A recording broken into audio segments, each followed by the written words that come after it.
আকাশবাণী আগরতলা, স্থানীয় সংবাদ পড়ছি সুমন ভট্টাচার্য। মুখ্যমন্ত্রী অধ্যাপক ডাক্তার মানিক সাহা আজ সকালে আগরতলায় একতার পদযাত্রায় যোগ দিয়েছেন। বিদ্যালয় শিক্ষা দপ্তরের উদ্যোগে সামাজিক একতার আহ্বানে এই পদযাত্রা অনুষ্ঠিত হচ্ছে। রাজধানী শহরের 15টি স্কুলের পড়ুয়াদের সঙ্গে এই পদযাত্রায় অংশ নিয়েছেন মুখ্যমন্ত্রী। এদিকে রাজ্য বিজেপি সভাপতি রাজীব ভট্টাচার্য জানিয়েছেন, ভারতের লৌহ পুরুষ সর্দার বল্লভভাই প্যাটেলের 150তম জন্মবার্ষিকী উপলক্ষে আজ থেকে রাজ্যের বিভিন্ন জেলায় একতা মার্চের আয়োজন করা হচ্ছে। গতকাল আগরতলায় এক সাংবাদিক সম্মেলনে তিনি জানান, পশ্চিম জেলায় আয়োজিত একতা মার্চে মুখ্যমন্ত্রী অধ্যাপক ডাক্তার মানিক সাহা, মন্ত্রিসভার সদস্যগণ অংশগ্রহণ করছেন। স্বনির্ভর ভারতের যে অঙ্গীকার দেশ নিয়েছে তার পথ নির্ধারণ করবে ভোকাল ফর লোকাল। উত্তরাখণ্ড সর্বদা এই দৃষ্টিভঙ্গিকে বাস্তবায়িত করে চলেছে। উত্তরাখণ্ডের 25তম প্রতিষ্ঠা দিবস উপলক্ষে আয়োজিত এক জনসমাবেশে গতকাল প্রধানমন্ত্রী নরেন্দ্র মোদী এই অভিমত প্রকাশ করেন। তিনি আরও বলেন, দেবভূমির আসল বৈশিষ্ট্য হল এর আধ্যাত্মিক শক্তি। যদি উত্তরাখণ্ড দৃঢ় প্রতিজ্ঞ হয় তাহলে আগামী কয়েক বছরের মধ্যে এটি বিশ্বের আধ্যাত্মিক রাজধানী হিসেবে নিজেকে প্রতিষ্ঠিত করতে পারবে।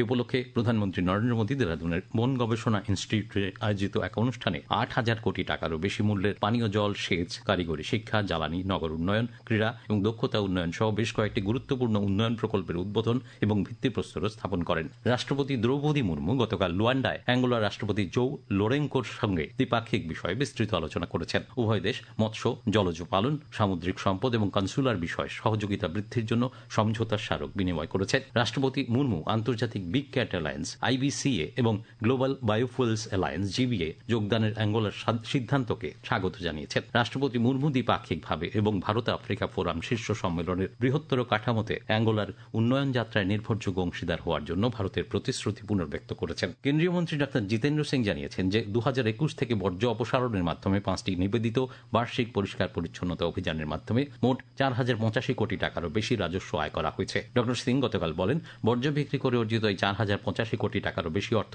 একটি মেগা মহাকাশ অভিযান বা একাধিক চন্দ্রযান মহাকাশ অভিযানের মোট বাজেট হতে পারে। তিনি মনে করিয়ে দেন, প্রধানমন্ত্রী হওয়ার পর স্বাধীনতা দিবসের প্রথম ভাষণে নরেন্দ্র মোদী লালকেল্লার প্লাকার্ড থেকে পরিচ্ছন্নতার ডাক দিয়েছিলেন। পরে তা একটি গণ অভিযানে পরিণত হয় এবং প্রথম বছরেই 4 লক্ষেরও বেশি শৌচাগার তৈরি করা হয়। তিনি আরও জানান, চলতি বছরের পঞ্চম পর্যায়ের বিশেষ অভিযানে 788.53 কোটি টাকারও বেশি অর্থ যোগান করা হয়েছে। প্রাক্তন কেন্দ্রীয় প্রতিমন্ত্রী প্রতিমা ভৌমিক গতকাল কৈলাসহরে অবস্থিত শৈবতীর্থ ঊনকোটি পরিদর্শন করেন। এখানে পাহাড়ের গায়ে খোদিত ভাস্কর্য স্থাপত্য ঘুরে দেখেন। তিনি ঊনকোটিশ্বর শিবকে পুজো দেন। পরিদর্শনকালে তাঁর সঙ্গে ছিলেন কৈলাসহর পুর পরিষদের চেয়ারপারসন চপলা রানী দেবরায়, বিজেপির জেলা সাধারণ সম্পাদক অরুণ সাহা প্রমুখ। কেন্দ্রীয় আবাসন ও নগর বিষয়ক মন্ত্রী মনোহরলাল খট্টর বলেছেন, টিয়ার 2 এবং টিয়ার 3 শহরগুলিতে নগর গতিশীলতা পরিকল্পনা এখন থেকেই শুরু করা উচিত, যাতে এই শহরগুলি ভবিষ্যতে টিয়ার 1 নগর হিসেবে সুপরিকল্পিত এবং ভবিষ্যতের জন্য প্রস্তুত অবস্থায় থাকে। গুরুগ্রামে আরবান মোবিলিটি ইন্ডিয়া UMI সম্মেলন এবং প্রদর্শনী 2025-এর 18তম সংস্করণের সমাপনী অধিবেশনে বক্তৃতা দেওয়ার সময় গতকাল তিনি এই কথা বলেন। 3 দিনের এই সম্মেলনে এবছর